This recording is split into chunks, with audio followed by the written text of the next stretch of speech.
And Hello. welcome to a brand new episode of Monday Night Therapy. I'm your host, Minnie Hunt, and with me, I have Andy Ketterson from Corn Nation. Andy, what have Yes. you been up to, my friend? Oh, holy shit! Quite a bit.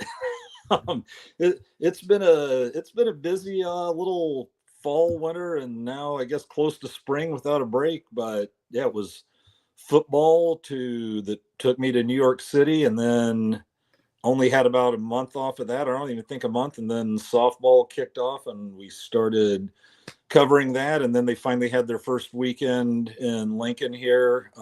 This last ended up just being Saturday and Sunday, but they went 4-0 and got to sit in the press box and do my thing there. And there you have it.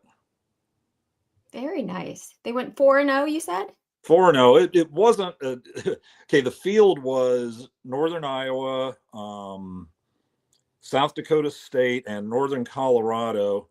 And South Dakota State ended up being the surprise. They took us to extra innings for the second time in 2 weekends. But before, we all know that the Corn Nation, the Husker Nation, can kind of freak out a little bit when you get challenged by a seeming nobody like that. But I'm here to tell you that the weekend before, they lost to number 12 Oklahoma State by 1. They took us to extra innings, to our last at bat to go to extra innings, and Emerson Cope homered with 2 out in the top of the 7th to tie that one up. And then they split with the hosts Wichita State. Got beat up on by Missouri, but Missouri beat up on everybody, including us once. We got a revenge win in the last game. And then, damn it, if they didn't jump on the lead this time, and we were down 2-0 until tied it up in the 5th. And then it was just back and forth, and we pulled it out in the bottom of the 9th. So just to tell, I was like warning you and Owen Print, Mavericks, do not take these guys lightly. They've got a record right now of like 9-13, and if they ever learn how to win, you might have a little challenge in the Summit Conference this year. Well, Andy. Yes. Look at this. Yeah. You've been missed. I've been what? Cow. You have been missed. I know. I've been off for a little bit. If you've got any softball fans, we'll be starting the softball pod tomorrow night. And then after that, and I see some of the names there. I've definitely got some of my movie fans, and I will be moving into sports movies much more quickly after softball this year. So awesome. We're going to have a fun summer too. Highlander Gunn says, Andy, where you been?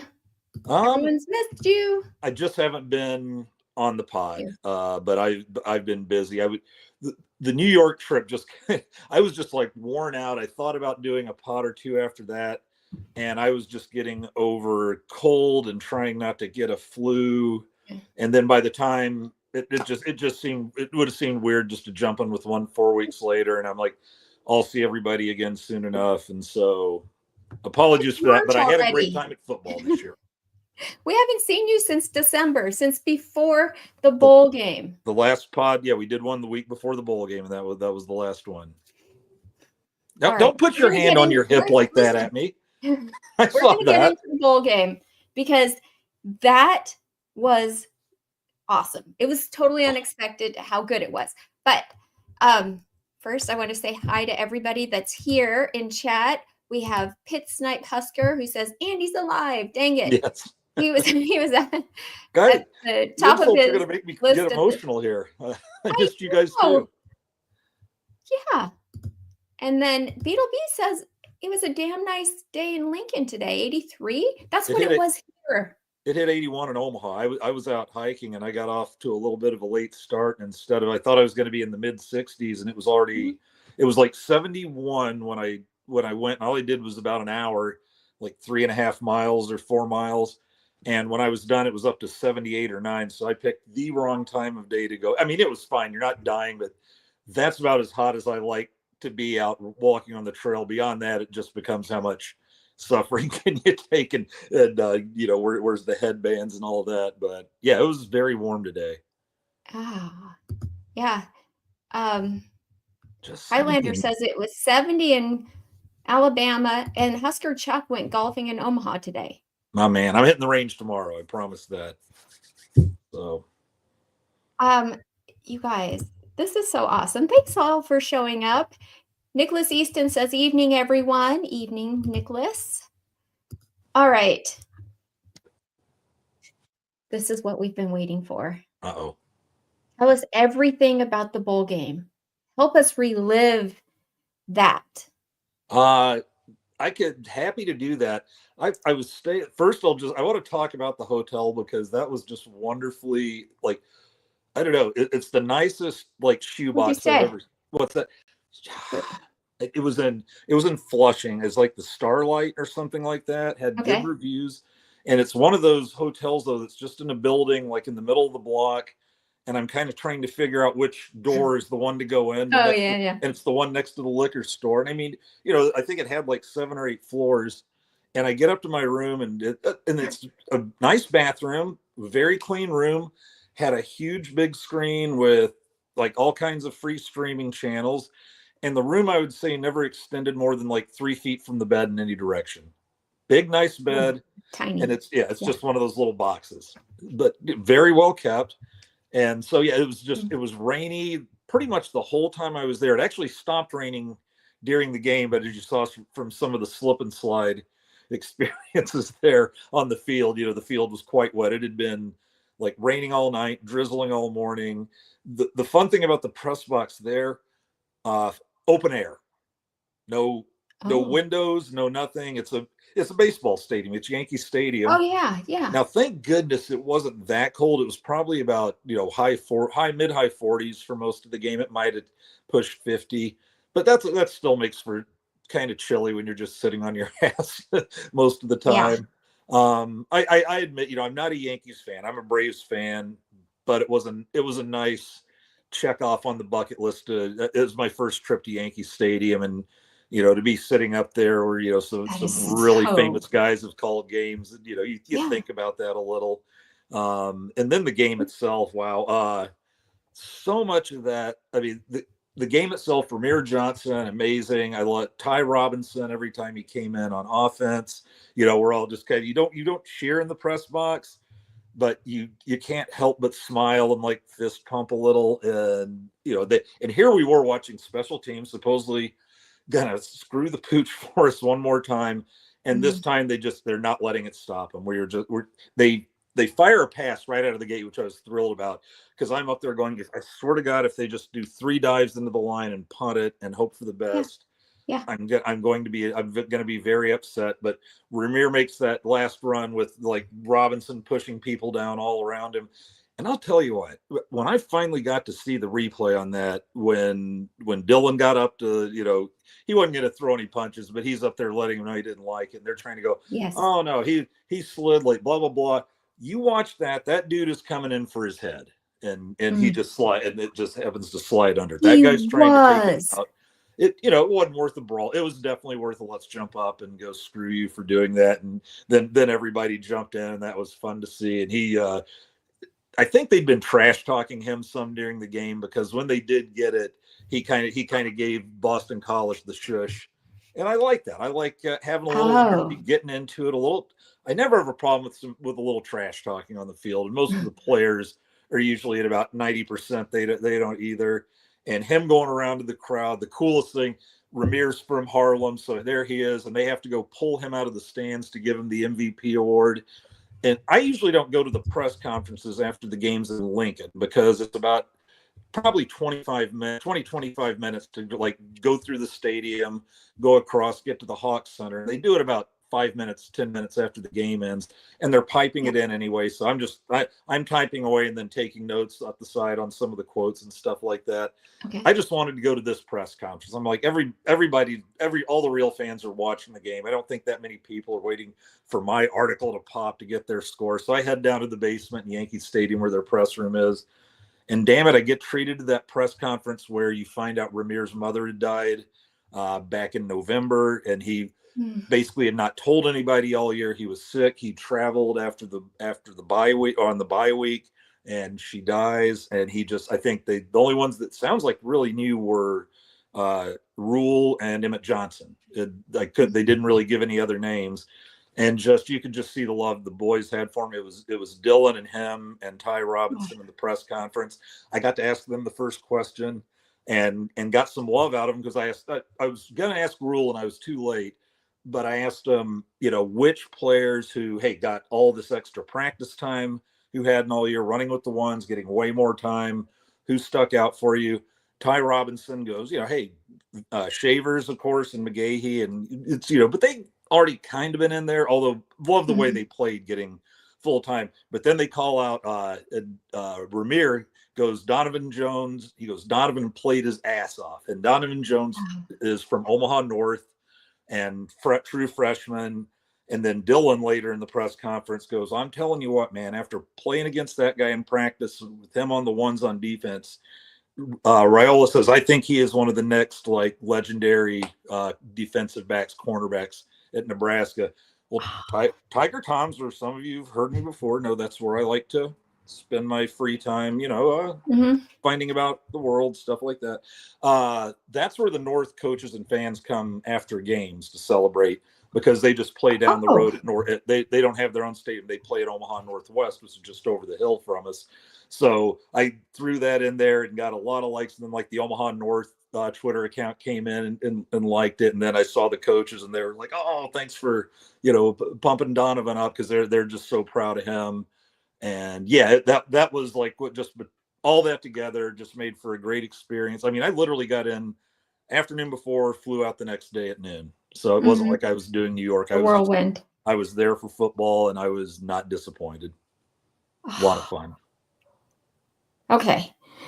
Wow. That was such a quick synopsis there. It's okay, let's take a step back. Tell me about the field conditions, because watching it on TV, we definitely did not expect mud wrestling. We didn't expect that. And when we were seeing these guys fighting, it's a baseball field I often wonder what the New York Yankee groundskeepers think about this bowl game. The city's determined to do it, and the owners are determined to do it. I think their trophies are the George and Hank Steinbrenner, MVP and whatever.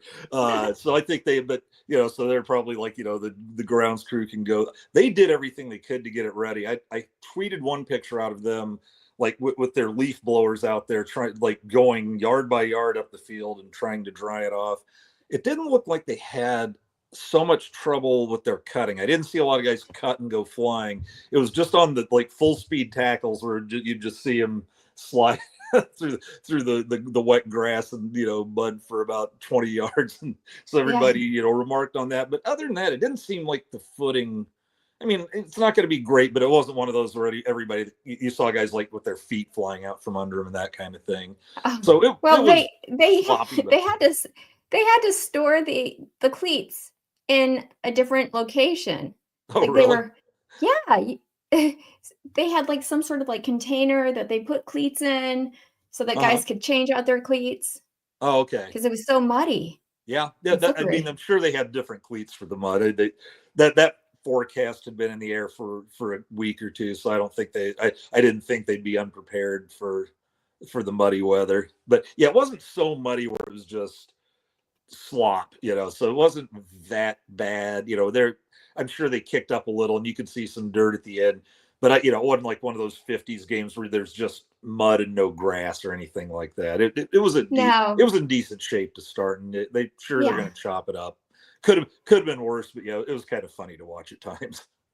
It looked like there wasn't a whole lot of dirt, but it was very wet. Yes, it was more. I think it was more wet grass than actual mud, and so because guys weren't covered in slop from head to toe or anything like that. But I mean they were pretty. I don't know. I was looking at them at the end of the game, and everybody's just has stains up and down their bodies from sliding everywhere. Right. So I'll say one quick funny thing about it was I learned something about myself and how worked up I get for football, even if I'm not screaming and yelling the whole time. When the game started, before the game, I'm wondering, shoot, I've got the winter coat. I don't really want to put that on. I've got some layers and I'm fine, but I'm still a little chilly. They kicked that thing off and I didn't even think about the cold until it was over. And then when it's over, I'm like, oh, I'm kind of, I mean, I'm just so like, just fired up. Even if I'm not saying a word, I am worked up. I'm muttering under my breath. I got 3 daily Nebraskan young guys to my right, and I saw a couple heads turn. I can't remember what the play was, but I just was like, you motherfucker. And I'm like, oh, that's a little out loud. And it just, I think sooner or later everybody does it, but it's nothing like the Colorado game. I unleashed like a yeah at one point in that, and I was like, but the Colorado people that had come to town were so loud that I don't think they even cared about us. But yeah, that was, I'd never noticed, hey, when the game's on, I'm not that cold at all, because I'm just freaking out. Keeps your core warm. Yeah. I always make a face, I think. I go like, and then type, make a note. That, then it's usually stuff about the refs that I don't really want to use later, because as much as I get on them, I try to keep it semi-clean and appropriate. Semi for anybody that's going to complain about that. Semi-clean. I still hate them, and I still voice my opinion about all the things I hate about them. But yeah, but I let's just say I take way worse notes, and then decided that I'd like to keep my press pass, so I won't use them. There you go. That's a good idea. We want you to keep your press pass. I do too. Are you? We're going to get into all the games you're planning on going to this next season, but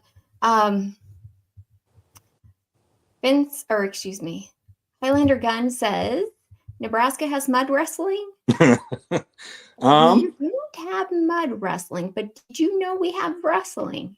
We have, and we're going to get rodeo, I guess. I was actually at John Cook's deal, and one of the things he mentioned was he's starting something to raise money for rodeo scholarships for Nebraska. Are you kidding me? We might have his next coaching job. But yeah, I guess so neat. I guess that's one of the things he just kind of wants to see if he can get off the ground or help.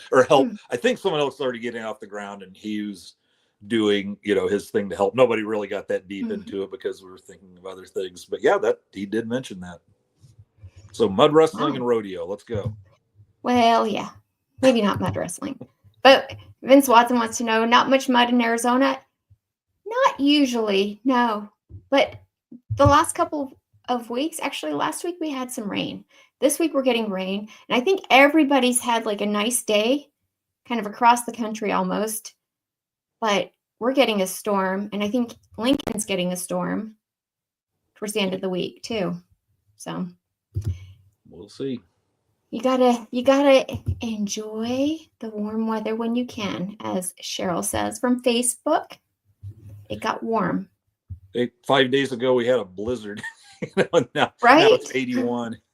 I've got one little patch from the big snowdrift in my yard left. Nuts. Yeah. Okay, so the reason we knew you were back at it is because we heard you last week in the press conference ask a question. Oh. When, let's see, Mike Ekeler, Terry Bradden, and I always forget. I do too, and he's the defensive backs coach. It's right, Addison Williams. Yeah, and he was the defensive coordinator. We're getting Central Florida's defensive coordinator to be our defensive backs coach. He was the least excitable of the three. He's just seems like he's a guy who's been in charge, more in control, and all that. But I'm like, guys dropping a guy leaving that and didn't get fired, to come here. Matt Rhule has revamped that staff. I got a question into Terry Bradden because everybody knows Ekeler and that he's always off the chain. I'll probably write a little something on Bradden here this week. But man, that guy just exudes charisma. And you can tell he is ready for this. I think he's been with the Chiefs for the last 5 years.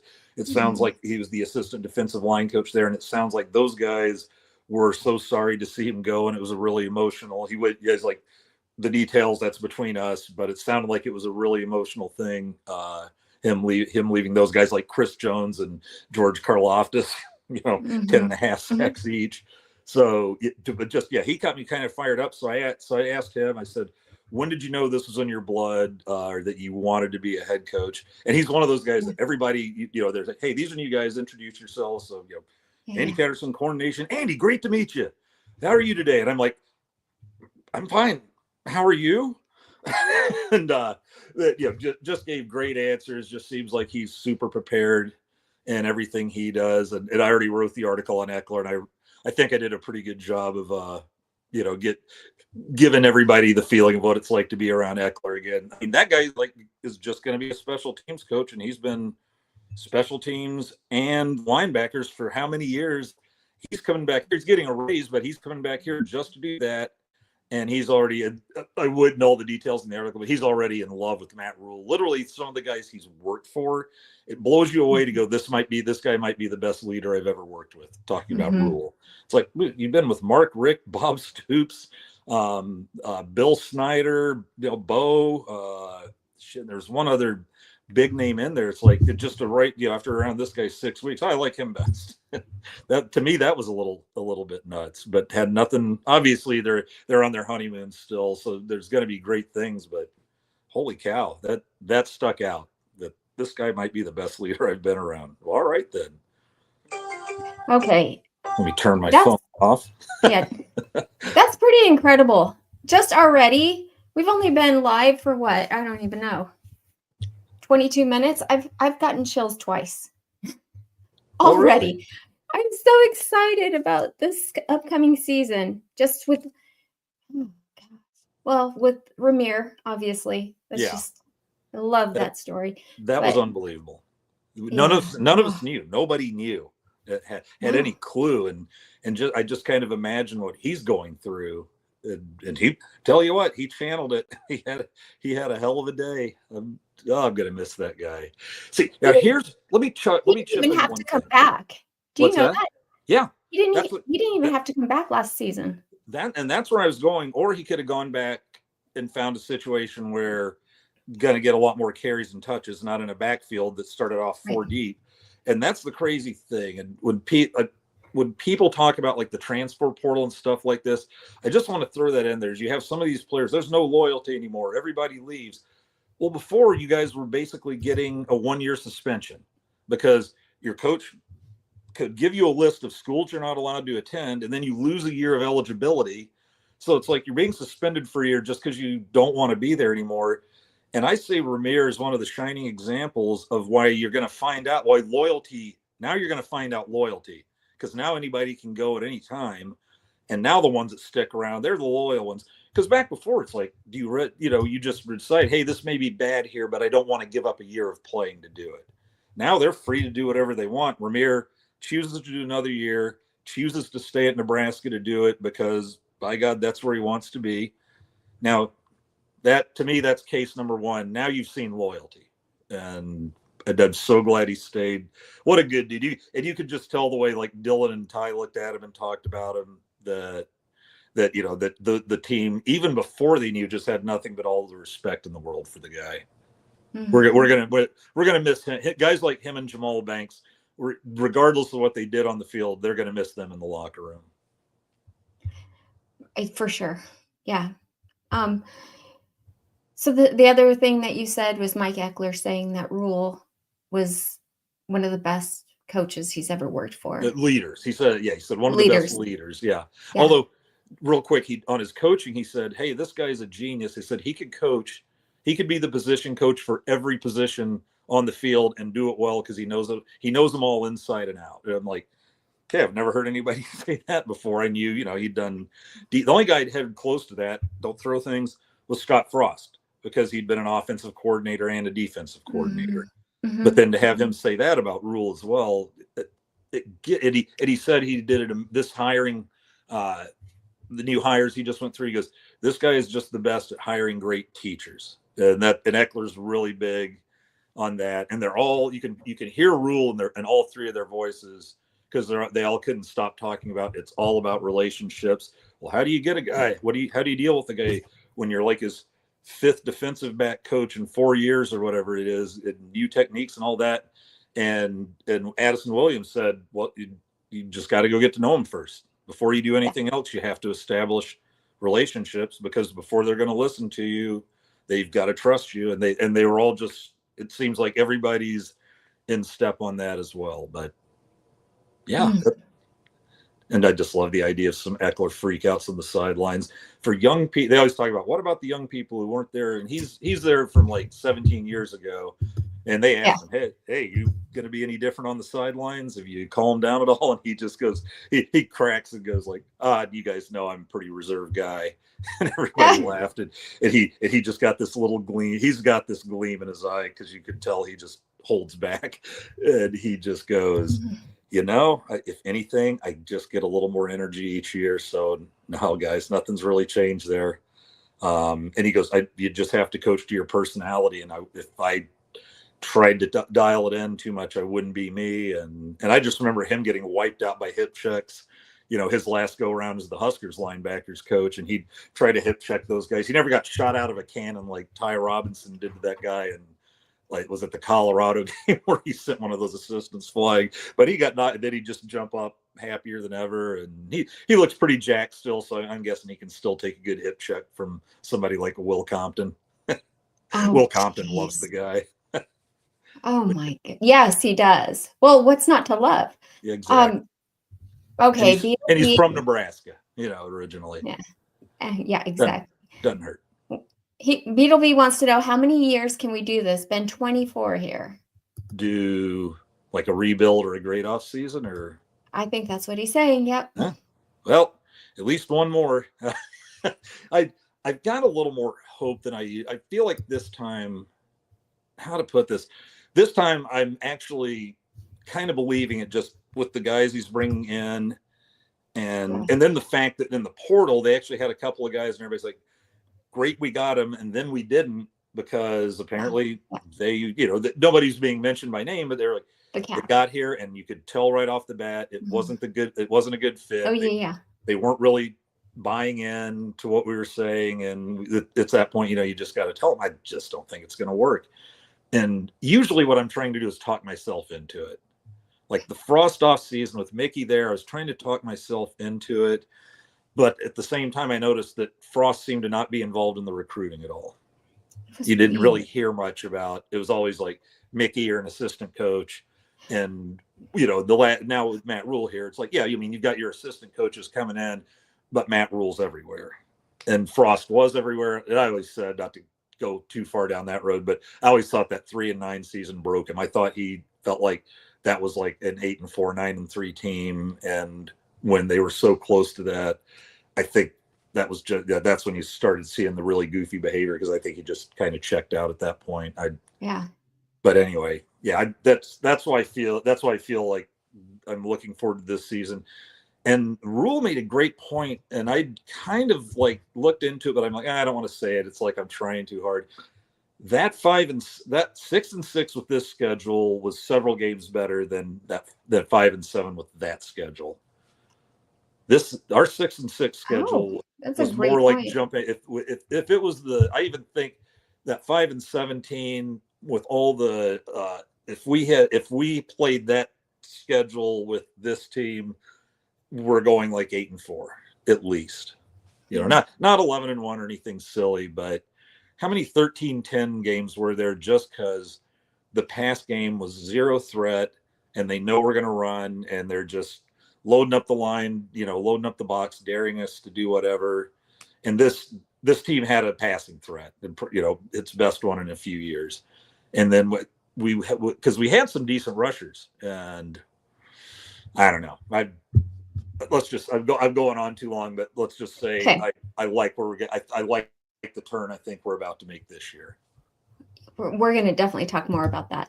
And so Fred Sacco says, because Beetleby said the last time we were relevant was in 2000, and not that one. That's not what I meant to show. Fred Sacco says, I don't know, Beetleby. We were a pretty relevant paper tiger in 2001. Oof, what a season. So, the thing is we do need to mention it because it's our third season going in with Matt Rhule. And typically his third year is when he makes the big turn. Really great progress. Right. That's what we've seen. And I mean, he's pulled out. Don't you feel like he's pulled out all the stops to do that?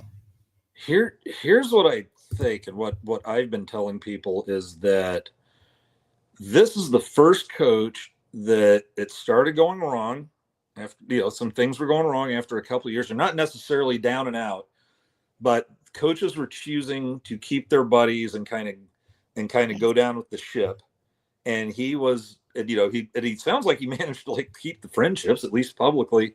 But I think he just had he's known for his honesty and sitting down and going, here's where you stand. Like when they got the roster to 105, he said, we made what we felt like was the 105-man roster that day if we had to pick it.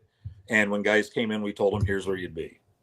And, he said, hey, some of these walk-on types, they're like, well, I still want to go to spring ball and take my shot. And, they're the ones you're going to have to rip the jersey off the back. The other ones were like, thanks so much for your honesty. Can you help me find a new place, which they did their best. Well, there's also, I thinking he was pretty honest with the coaches that, Sat, it's, not working out. Glenn Thomas, it's not working out. And that had to be the tough one. And I'm not waiting till the end of the year because we need to get to a bowl game. And I asked the question, do we beat, I don't think we beat Wisconsin 44-25 if we haven't made that switch. I don't think that's happening. I mean, remember the week before Oregon only beat them like 16-13. Yes, I do. And then I remember that well. They hold Oregon, whose offense is a little tougher than ours, and they hold them to 16, and we go for 44. Was it perfect through the end of the year? No, but that doesn't mean I'm not drooling to see what Dana can do. Dana's never had a bad offense. As a coordinator, he never had worse than like a number 7 offense in the country.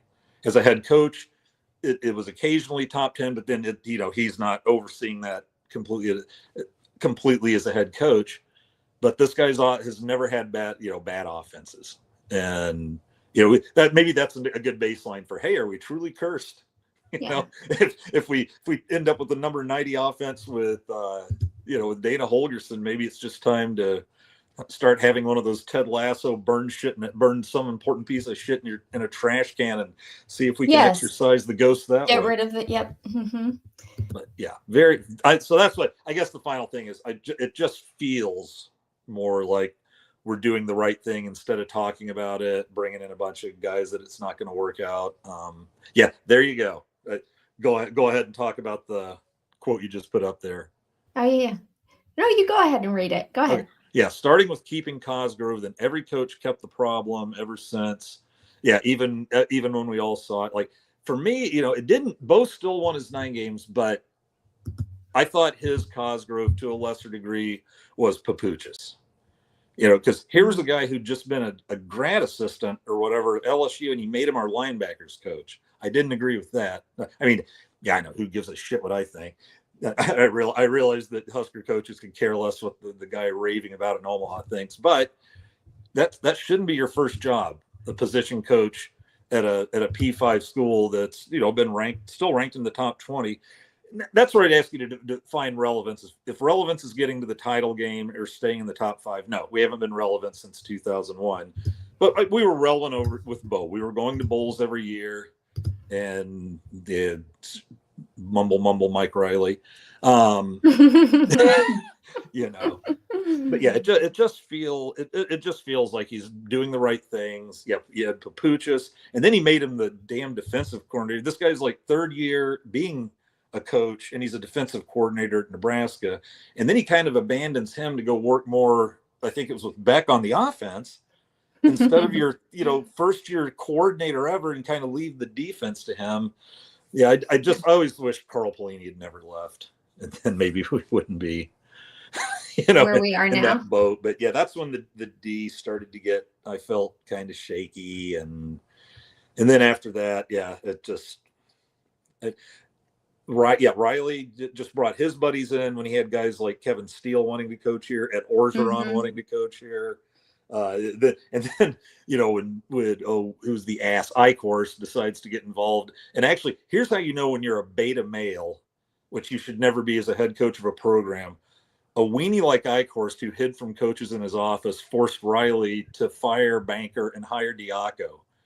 If Sean Eichhorst forced you to do anything as a head coach, then you shouldn't be a head coach. because you think he would have forced Bo. He was scared to even talk to Bo.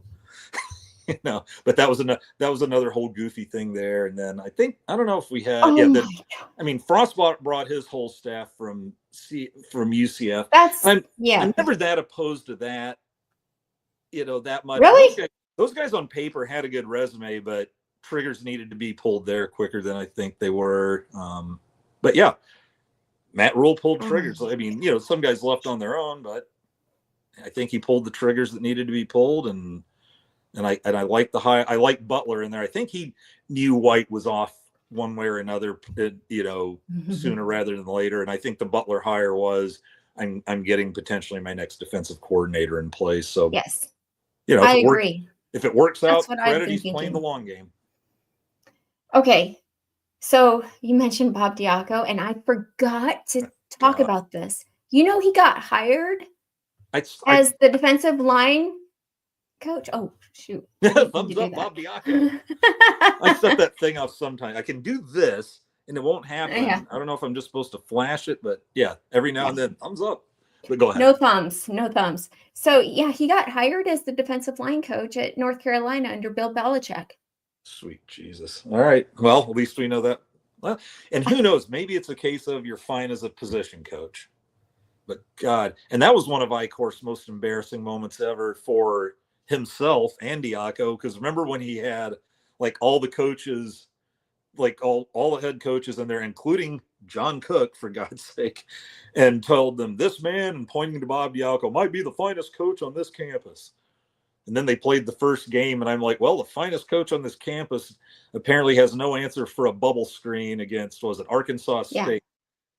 8 yards, 12 yards, 10 yards. And I'm like, well, I'm not thinking he's the best coach on campus at all. No. Okay. So there's so much that you just touched on. Let's just go back just a second, because there was tell me when to really there were some great comments that people had. Okay. Pit Snipe Husker said, Rhule's moving through staff faster. Thuzero. Small blessing? ? I actually think it is because of the way that the rules have changed. Yes. I mean, had they not changed and everything stayed the same as when he first came here, it probably would have, I'm sure the staff would have stayed the same. Yeah. But adding those analysts, unlimited analysts and coaches, that just changed the game right there. Right. You get a guy like Phil Simpson to come right back and be the outside backers coach. I remember it was after Osborne retired, and then I think it was Solich going through some staff, and I can't remember who it was. I don't think it was Osborne himself, but because everybody's like, oh my God, because this was unheard of, because Ozzy's guys, some of them were with him all 20 something years, or they were all there long term, and that granted he took care of them. I believe what he did was gave them all the Adidas money, Adidas endorsement money paid to him. Whatever money he made for radio and TV shows, he just chopped that up, I understand, and gave it to the assistants. But even beyond that, they said, we're at the point now where everybody's moving along and moving up and looking for jobs. It's almost going to be weird if nobody wants to hire anybody from your staff and you're not already, ensconced in the top 5. So you losing a really good coordinator after 2 to 3 years is somebody saying he's leaving this place better than he found it. Yeah. And I guess you do what you can to keep him if you want, and if not. And also, I thought Tony White picked a great time to move on. He's losing a lot. He's losing a lot of firepower. He's going to Florida State, where they, they were the number 98 defense or something. So he's got some time there before they're going to start blaming him for it. And and if what probably happens, because I don't know. I guess they got a hell of a transfer class. We'll see. But my thought was they're in such a hole that he's there 2 years, on a 3-year contract, maybe, or maybe just 1 year, because another bad year next year. Probably was it Norvell's gone. Yep. So all of a sudden he's there 1 year. He's got a 3-year contract, and they got to pay him those other 2 years on his way out. So in 1 more year, he has to be saying, I'm sure he's not as a competitor going, this is what I want. But realistically, you go, hey, in a year, I could have a couple about, $4 million more bucks in my pocket and take my time looking for the right job. So it didn't surprise me that he left suddenly. I don't know. I guess he couldn't have enjoyed Phil Snow hanging around. Maybe that. Oh Maybe no. having that. Maybe that gets on your nerves a little bit. Who Well, knows? here's the thing. Okay, so Rhule was a defensive line coach. Right.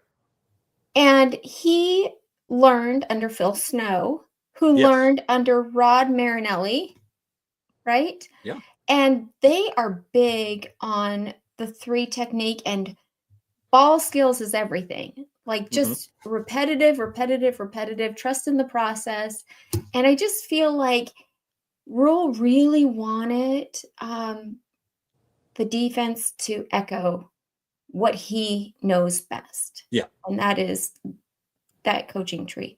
So, we got these guys, Terry Bradden's like a disciple of that because of Joe Cullen.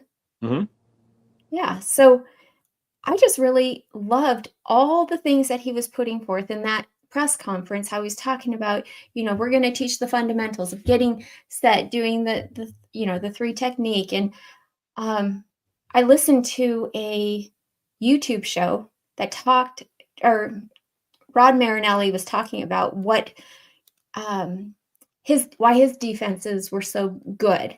And he kept talking about under tackle. Like he said, the thing about, like, we just went through the combine, right? Yes. The thing about the defensive line, the tests that they have guys go through really do not equate to if they're a good defensive lineman.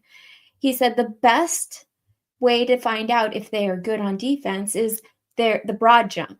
And it has everything to do with, driving through the hips and how quick that hip is. So I love the fact that, they're going to be ingraining all of these like fundamentals into the guys to where it's an automatic response. I just actually dug into the combine a little bit, and what they do, they all do the same events, but in the combine, they actually rank certain events by what they've shown have reflected actual career success for these guys over the years. And I'm sure they're constantly tinkering with it. And I don't have it right in front of me, but broad jump, I think, was one of them. Like tight end, Fedone did really well there. I mean, he wasn't suddenly a top 10 tight end pick anymore or anything, but it sounds like he might have put himself in a position to be a late round pick. But one of the things I noticed was, hey, he didn't run the 40. And then I look at the guy, I think there were only about 13 guys that performed at the combine. Like none of the top picks really do. But none of them ran the 40 except for like one guy. And then I look on the list for tight end. It's considered one of the least, like the lowest, what would you call it? Like one of the lowest events as far as it applies to career success for a tight end. Like the 40 is nothing.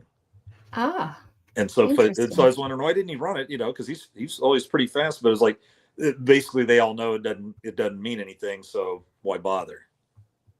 Because nobody's drafting tight ends based on their 40 times. But like quarterback stuff that plays in like well for a quarterback is his age. Like they want like the younger guys, the age, the hand size. Nobody's really looking at a quarter. They don't really look at a quarterback's 40 time, but I think they looked at like a quarterback shuttle, I guess, just for scrambling ability or something like that. That's just my guess. They didn't go into like why on each one, but hey, and what about Ty Robinson, fastest 40 among the defensive tackles? It sounds like he's getting drafted. And then Nayor performed really well. And Aaron Rostowski that writes for us had the funniest thing in our Corn Nation Slack chat was they rate you. They put like your overall draft grade. Then below that they have like skills and production rating. And Nayor had a 62 production rating and a 95 skills rating. And in our chat, Aaron said, if this doesn't describe the Nayor, if anything describes the Isaiah Nayor experience better than this, I want to hear it. Because he can't catch. I mean, he can, but a lot of drops. But it sounds like he may have played himself just because of his speed and route running and stuff like that. And maybe somebody will take a flyer on him in case, that it really was just a few one-offs and he actually has good hands. And they're talking Tommy Hill has an outside chance of being drafted, even though he, was injured most of the year and couldn't do the combine. But they said he was looking like such an impressive prospect before that. He still may get drafted. So. Oh, really? What about Nash? I don't think Nash was even at the combine. No, he wasn't. He wasn't. I mean, they haven't done their pro day yet, I don't think. No, But I'm assuming he'll be there. So if he can show them something in the pro day, I guess. But I would have thought he would have been at the combine too. But maybe I'm a homer. But it's like he impressed. Yeah, no, same. Same. It's just I feel like this last season, I don't know what it was. Maybe, I mean, who knows? Maybe it could have been the defensive scheme that didn't utilize his talents enough. Right. But it seemed like once he lost some weight, maybe he lost muscle or speed. Who knows? I think he picked up on speed, and he just felt, because he had said he felt quicker and just as strong. But yeah, maybe it just couldn't get through with the mass. But here's what I say about him is here's a guy that NFL trainers look at and maybe go, I can get him back up to 340 in a hurry.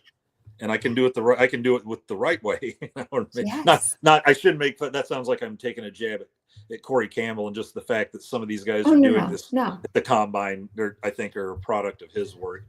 But yeah, if there's somebody to know, because he came into Nebraska. I mean, he was like 320 when he came in here, and I think was at like 330 something last year before he decided he wanted to wrestle. And who knows, maybe that did maybe losing that weight had a little effect on strength. Who knows? But let's hope these put some, because Ty was only like 280, 88, I think. Yeah, he lost like 30 pounds. Well, I don't think he was ever really over 305, maybe, or okay. Who knows? Those are the weights we put down. We have no idea how true they are. I know. Well, honestly, I don't think we're fudging the weight. I honestly don't, because we have even gone behind the scenes. We always shown fudge heights. What we do. Everybody fudges heights. I know that. There's a lot of quarterbacks that get like an inch and a half or two shorter when they show up at the combine. No, I'm sorry, I interrupted you. What were you saying? No, it's okay. I don't even know. Okay, so there was one thing. Oh, Fred Sacco. This made me laugh. I hear they handed Naylor his production rating and he dropped it. Fred, I missed you, buddy. Usually Fred's comments are like, I ain't saying that. And it's like, I'll say a lot. Nope, Fred, we're not talking about that.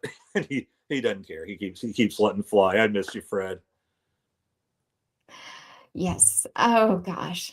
Well, we missed you. Okay. So, and then somebody else up here, this is what I wanted to, Joe Lalakis. Hi, Joe.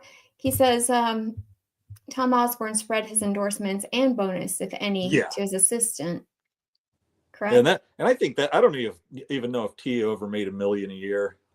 Oh my gosh. I mean, because he was there till 97. So I don't know if he that might have been about the time, because then Bo, I thought Bo was over $1 million, but that was after what, five years of Frank or whatever, 5 or 6.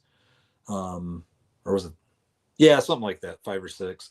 And by then, I think Bo's last year now, but then at that point now we're up to 2015 and 20 years past. So I don't know if he was cracking the $1 million barrier yet, but yeah, from what I understood, but anything beyond his salary, just cut it up among the assistants for a job well done, and that'll keep a guy around.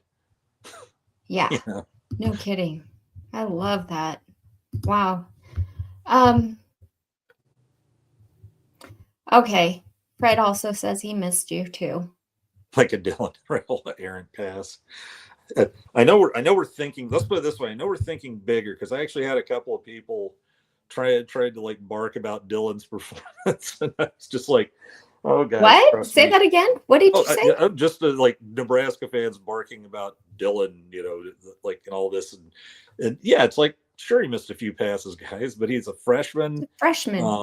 And some of the passes he made were just incredible this year. We've not had an arm like that, and that the idea of him and Holgerson together just has me thinking crazy. I know some people like get irritated. They see him out in public. They like, oh, what's he doing in the locker room with the Chiefs? It's like, well, if you knew Pat Mahomes and he invited you to the Chiefs locker room, would you say no? Come on, he invited you on the field. Would you say no? And he was at a concert the other night, and all I tell him is, yeah, I get it. But he's also at a ton of Nebraska games and other sports. He is everything. He is. It feels like he's going to like 3 or 4 games a week of like other. He goes to everything. And he goes to everything. He's awesome. After Rhule, after Holgerson, I think Garrett McGuire said it once last year. Those are the 3 that popped to mind. And now, Shorts, Nikhil Shorts, the wide receiver coach, all say how they love to get to the gym first thing, like 5:30 in the morning. And all of these different guys have said, and he's already in there. And I remember that goes back to his story about how he, in high school, heard Mahomes had a 6 a.m. workout he did every day. Yeah. And he wanted to know what it was. And, he didn't know him at that point. So he pestered everybody that Dad knew or he knew, or anybody with the NFL connections. He wanted the number of the Mahomes' personal trainer, so he could get that workout. And I guess just like Christensen, just badgered him till he got it, and then just started doing that in high school. So it would be different if you had like a Johnny Manziel, although I'd take a Heisman and all those wins. But if you had a Johnny Manziel type guy who's flying to Vegas and doing stuff like that, hanging out with the stars and not, as it turns out, not actually learning the playbook and all that, that's an issue. But if this guy's got the whole part of his training, dedication to everything down, and you want to go 3 hours to hang with Pat Mahomes, I don't have a problem with that. Yeah. Mindset matters. Yeah. And mindset matters. Yeah. And as far as the guys that are concerned about a college freshman's, haircut, in style, I don't know what to tell you. He has nice hair. All right. I like it when they have to dig for shit to get mad about. Right. Like, here's a kid who's just done everything we've asked him. Apparently has has the charisma to like already be a team leader as a true freshman, but doesn't carry it around with the public cockiness and all that.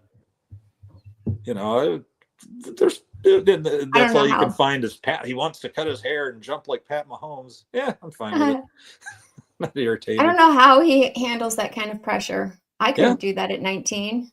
I'd tell you what, a lot of it's probably just who his dad is and who, his unofficial uncle, Matt Stafford, is. And I guess if you're around that, you've probably gotten some fine advice over the years, and from guys who are the only ones who can tell you what this kind of pressure is like and all that. And because I remember people were saying the first game, he's waiting too long. And I'd noticed that in that Polynesian Bowl. But here's the thing. It's like, if the problem is usually like, holy shit, his first guy's covered and he's off to the races. And Dylan's like is sitting there, I'm even gonna check my third, my fourth check down, and they had to tell him, hey, when they're telling him 15 yards in front of you, run the damn ball. Because he's not Lamar Jackson, but he's not a plotter, especially considering how big he is. And he had that one, was it against Ohio State, that 1 yard that was like 40 or 50 yards where they just let him go, and the announcers like, nobody still wants to tackle him. It was incredible. Yeah, it's fun. Let's just say I think we're going to be fine with Dylan Raiola. Good memory. Yeah, I forget. I was even at that game, and I forgot that. I did. We were too pissed at the end. Yeah. the Emmett Johnson calls and the non-pass interferences. That's true. Mm-hmm. Yeah, we were that close. Okay, Charles Hollett says the men's basketball team has me drinking more bleach than usual. And the reason I threw that comment up is because Dylan was at the basketball game on Sunday. Not shocking. 9:30 in the morning. Yeah. And when Juwan Gary fouled out at the end, it was, again, a goosebumps moment, chills.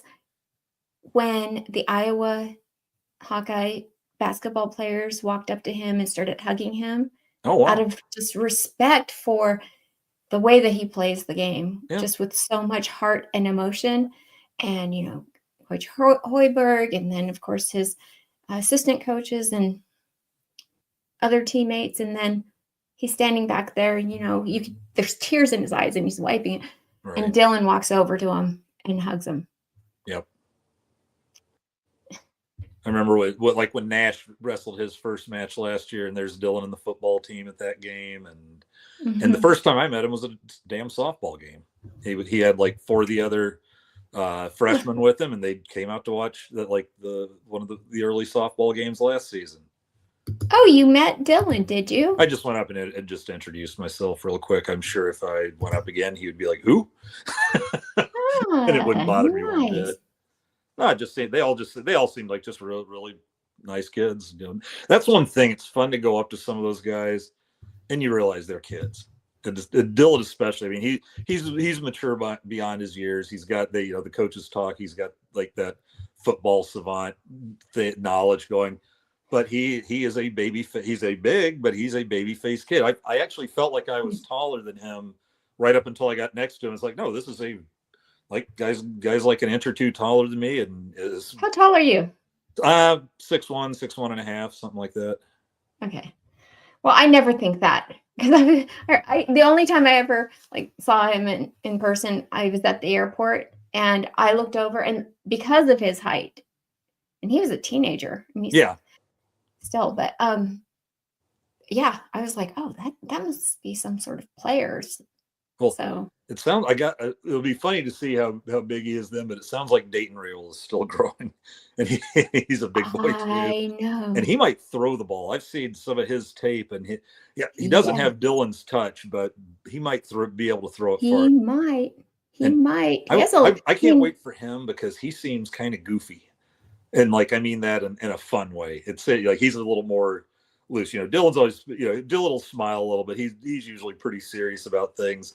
And I get the feeling like, Dayton, maybe this is just a pure guess on my part, but he just seems a little more loose, and maybe the type of guy that's going to be playing some pranks in the locker room and stuff, or likes to goof with likes to goof around, to see if he can get Dylan a little irritated. But I'm looking forward to that. I'm happy. I'm happiest getting him for Dominic. That both his kids went there, because it was one of those things where he was never insisting on it, and he's fine with whatever decision. But then seen him interviewed a couple of times, and when Dylan flipped several weeks later, the interview, and he was like, I can't lie, he made me pretty happy. And that's just good for you guys. All right, Beetlebee. Well, I don't know who really is, but I. Why do we hate on a kid that is good for Nebraska? Looks like they're it looks like this is turning into, I think they got that covered in the comments. Oh, okay. Oh, he thinks he is something. Well, he should think he is something. Going back to what you said about basketball, though, this streak they're on now, and especially just not showing up for Iowa at all, which just galls me. Not to jump on our kids, but I just hate Iowa so much. Guys, come on! If nothing else, you got to let Iowa have it at least once. But yeah, what have they lost now? 5 in a row, or was that 4 or 5? And now they're not. Is it 6 now? Because now it's now not only is the the NCAA tournament's hell and gone, but now they're not even in the Big Ten tournament. Mm-hmm. That's no, we're not. I know. That is a free fall. And then we lost 83-68, but it felt like we just barely got behind, and then we just couldn't get back. For some reason, Iowa just kept hitting threes, and we just don't have a player that can make them. Husker Chuck says it was 5 in a row, so nice finish. Oh, geez. That stinks, and I don't know. And we've almost got maybe we've got a 4 right now who could actually play, unless he's been hiding some freshmen, because I know like some freshmen never saw the court, and it's like, are we just not developing anything at all anymore? Because we got to hit the portal hard next year, and the questions, I don't know, the questions quickly becoming, are we going to do it with Fred? And I know John likes to joke, fire everybody, but guys, this is 6 years. We had some decent success for 2 of them, and it feels like a step backward. I mean, do we keep them going because at least it's still a winning record and we're going to go to the postseason? Yeah, I saw that one too. Hi, James. James, I've actually met a couple of times, but yeah, Hoiberg has the 28th highest salary. He's been here 6 years. Making the dance should be the minimum expectation by now. I agree. If you got the 28th highest salary and you can't get the top 68 team, and I get it, some of those teams are from crap conferences, but you know what I mean. They're not top. I don't know. They got to be out of the top 50 in the RPI by now, don't they? They were still hanging around in the 40s, but and I admit I haven't watched as much Husker basketball as I normally do this season, but I've been trying to at least follow it statistically. And yeah. So top of our conference is Michigan State. What's 17. That? Oh, top. Okay, gotcha. Michigan, yeah. Yeah, they should be. Wow, Maryland, Michigan. How the Wisconsin. Big Ten has fallen in basketball, huh? When your number 1 team's number 17. That's the kind of thing you expect out of, Gonzaga's conference or the Big East. Just kidding, Creighton. You guys are power conference. Don't want to get anybody from Creighton too badly. Oh God, I'm wearing a Creighton colored shirt. Oh gosh, did you do that on purpose? Sorry, I so did not.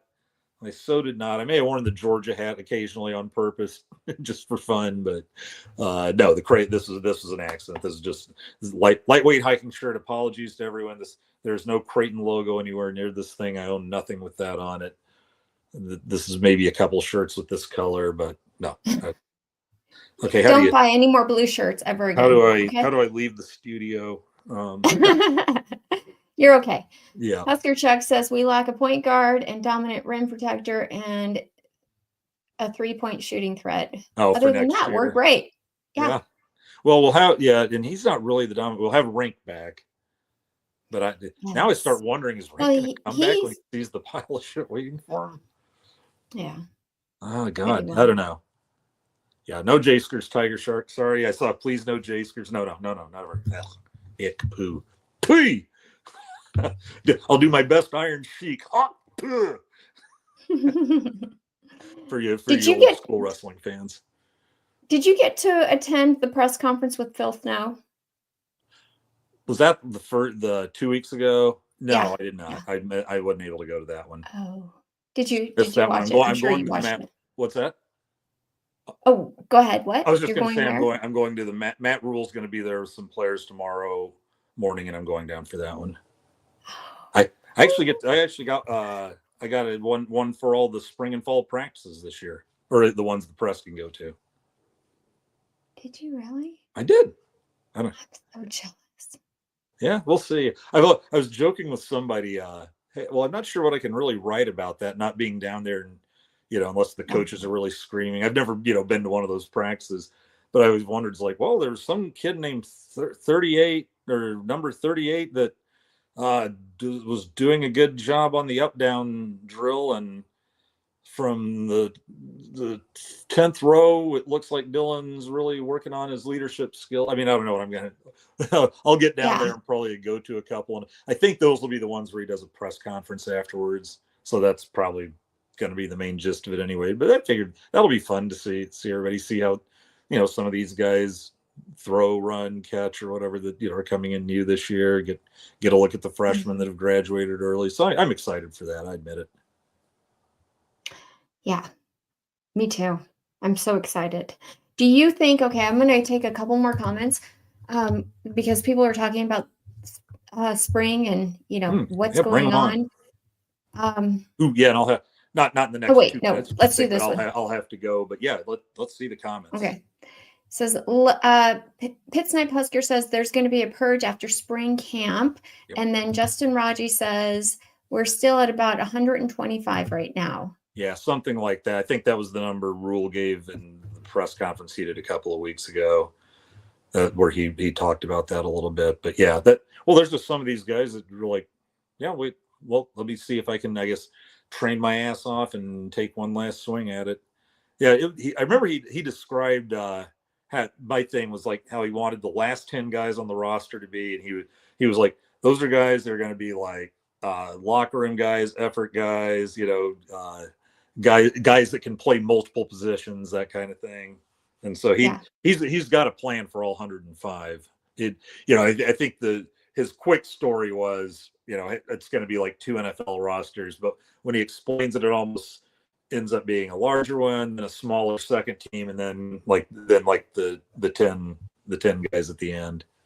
But he said there were some of those walk-ons where I'm not leaving until you kick me out of here. So yeah, he said telling some of these guys where they were is like the toughest thing, because there's never going to be a season like this for the coaches, the head coaches, again, having to tell guys you're gone, at least en masse like this. And so I guess I feel it because there might have been a part of him at the beginning. Okay, I'll do it once and I'm done. And it's like, oh no, wait, some of these guys aren't gonna leave, and we can't really. Yeah. And the thing is, they don't have to be at 105 till the opening kickoff. Right. So this isn't something that had to be done by the end of January or the end of spring ball or the beginning of practice. He says just they turn that roster in like before the first game, and then that's their 105 for the year. Injuries, no matter what. So there you go. So what's interesting is because of the rules and how they've changed, I feel like the NCAA has literally created the perfect storm, because we have to get down to 105, right? Mm-hmm. By a certain date. We also, starting after July, we do away with NIL and we go into revenue sharing, right? NIL's around forever. Oh, it is? It's not going anywhere. NCAA has no say on NIL. They lost that in the courts. Oh, okay. Because NIL is, even though these collectives work in tandem with the universities, this is people would tell me these players they got to cap NIL. It's like you can't cap it. It's outside the university. It's outside the NCAA.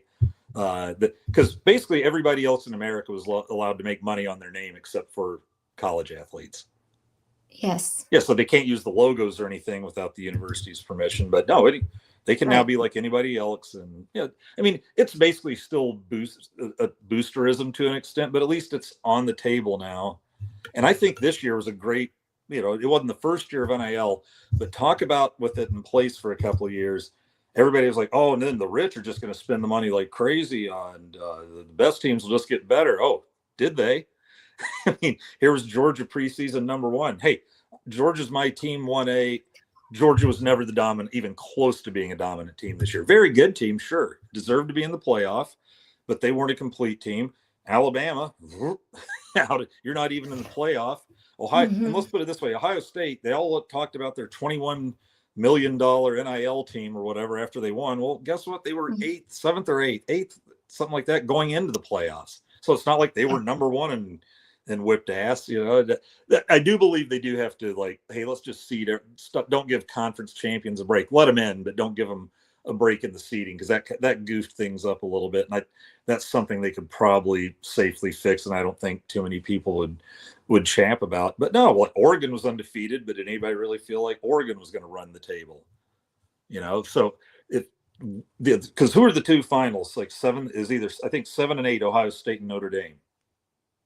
So yeah, NIL is going to be around. It's going to be fine. I really don't have a problem, as I've said often, and I fight with everybody on this, of the only people not being paid in $1 billion industry are the people who are actually playing the games that we want to watch. Oh, see you, Fred.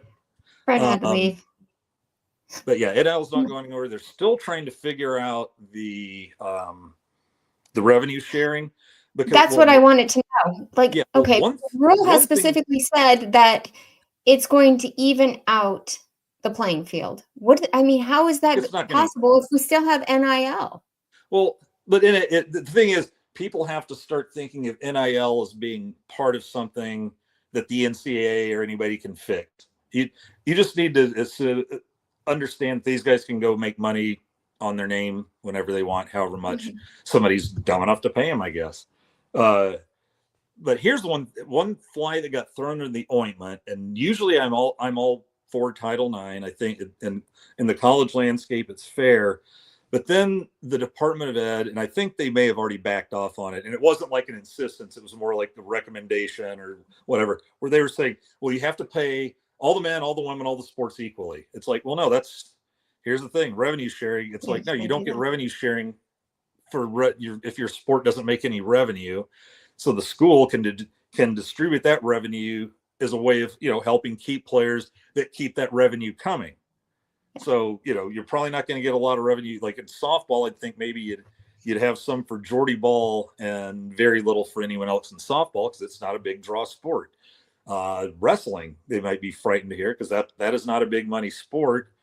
Probably not going to see a lot of money fly that way. I think the number I saw was something like probably about 70% of it to football, 15 or 20% to basketball, and then the rest to kind of scatter around because that's how the money falls. Sounds even more. But that's how the money. But that's how the money falls in college sports.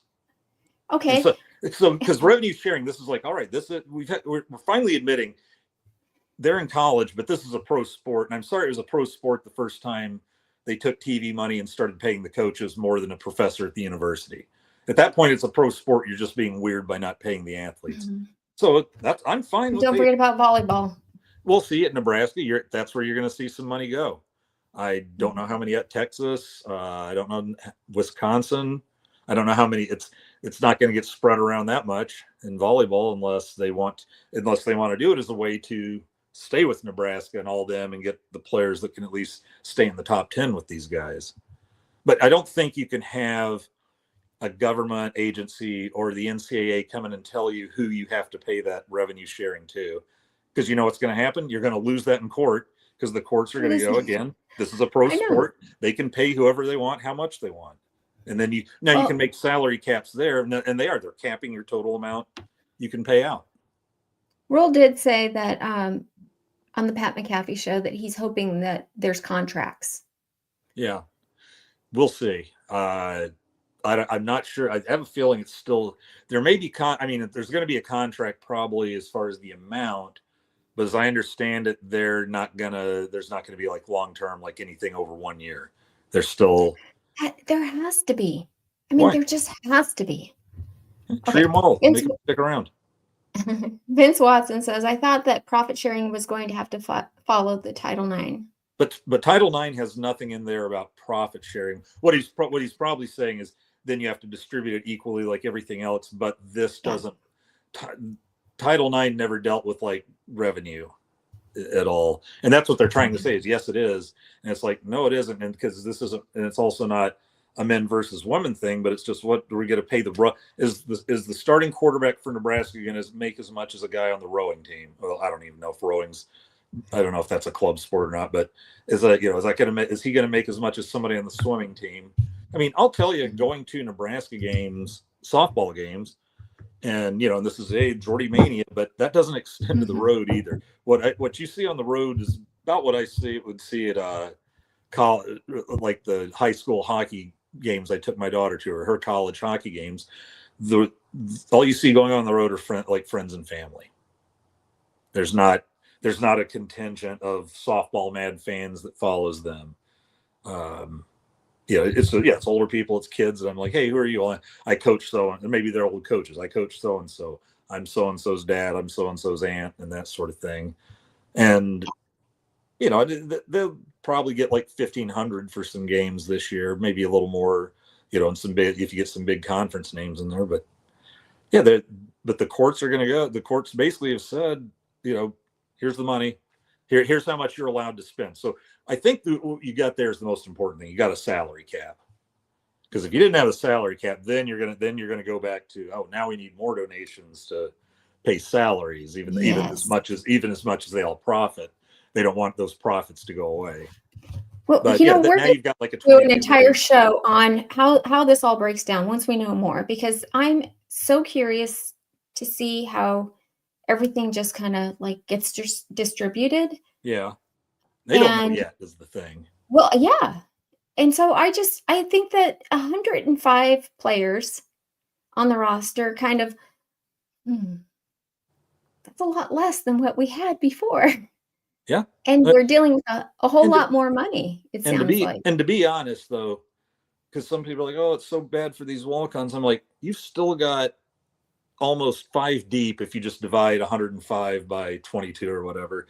They are still I think the deepest sport roster size wise of any sport. I think when I did the numbers, it would be like the baseball team carrying like 35 or 40, the volleyball team carrying like 30. When they were that deep, it was a bit ridiculous. They just did it. I think they did it originally because you had coaches like John McKay at Southern Cal when there wasn't a scholarship limit, and he would have a roster of like 170 guys, and he would have like the top 6 I-backs in the country, where 5 of them were never, or probably maybe the next year, but 4 of them were never going to play. He just didn't want their opponents to have them. And then back then, once you got there, then you're stuck with the ancient transfer rules. And so I like the idea that these guys get paid, have freedom, and where it's going to mess up with a long-term contract, as college students, you can't really block their transfers anymore. That's another thing that kind of got ruled on. And why should they? Because especially when they were getting paid 0 by the school, okay, you're getting paid as much as the chemistry major, and he can leave school anytime he feels like it. So I just thought, why do football players who get paid nothing but a scholarship, like a bunch of academic scholarships on campus, why are they not allowed to transfer? Yeah. So it's right now everybody going nuts about it. And I'm kind of like, but it was ridiculous in the first place. This should have always been this way. And I was saying, and if you want to find a way to block, to possibly limit transfers, then maybe you'd have those long-term contracts. But the way I was reading it, and I don't think even that's 100% yet, is still that they couldn't block a kid from transferring, and then he just tears up the rest of that contract. To which I'd say, hey, coaches, or then maybe he has to pay part of it back. And now if he played that year though, because they're not going to get, like, let's say you sign a guy for 3 years, and then he wants to leave after 1, he still gets to keep all that money from year 1. Yeah. He doesn't get to keep the whole long term. Husker Chuck says there could be a buyout clause. Yeah. That's just that simple. Yeah. Yeah. Well, then it's like the coaches, and then the other school pays buyout clause. Yeah. Done. Hey, real quick before we end the show, guys, we have to talk about wrestling. Because look, did you know this? I did. Went down today. We finished second. Who won? Hardy and Lovett, right? Okay. Yes. Okay. I was just confirming. We are on to Philly. We are on to Philly. Yes. I knew they had 4 in the finals. Go ahead. And Ridge Lovett and Brock Harding both won championships. And so now we're on our way. These are all the guys going to Philadelphia. What was it? Show the scores again, if you could. The final scoring. Yeah, look at Penn State. I know. Was it? They haven't lost a duel now in like 4 years. Yeah, but as Husker Chuck points out, we beat Iowa in something. Yes. Yay! Woo! Oh, we did it. Real quick, just a shout out to Husker Chuck. I just saw your question. I believe that's a shot from the 90s. He was asking what year the stadium shot behind me is. So that was from the 90s, I believe. I saw that. Yeah. Okay. Yeah, beating Iowa, always great. I loved it. I was happy. I've watched a few duels this year because they'll put that on Big Ten, and I would actually be the Friday night guy in the bar going, can I put this on? And hey, we'll put it. I remember one we've got an Irish bartender, Clive, and he was like, oh, he thought I was talking about basketball or something. He's like, oh, I'll get it on the big screen for you. He's like, the fuck is this? You're getting that on the big screen. No and then, then everybody else wanted basketball, but I'd at least get Husker wrestling on the side TVs. Quick shout out to Dylan Gunther, who writes our wrestling. If you ever want to know about wrestling, read Dylan. He's a wrestling guy. He knows it in and out. and he does a very good job of explaining it in English for people who aren't full-time wrestling fans. So Dylan, good work this season, and it's not done. Yep.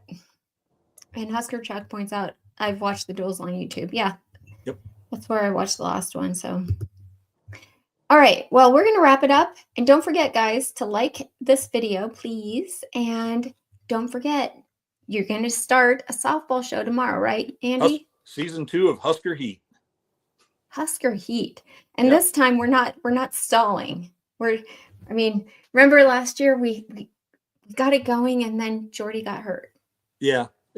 I actually, like last year, I think I might have actually started it a week or two sooner, but I just kind of wanted to start it when we're going into the conference play. And now we're coming off a super exciting win against South Dakota State, as I said. So we'll talk about that.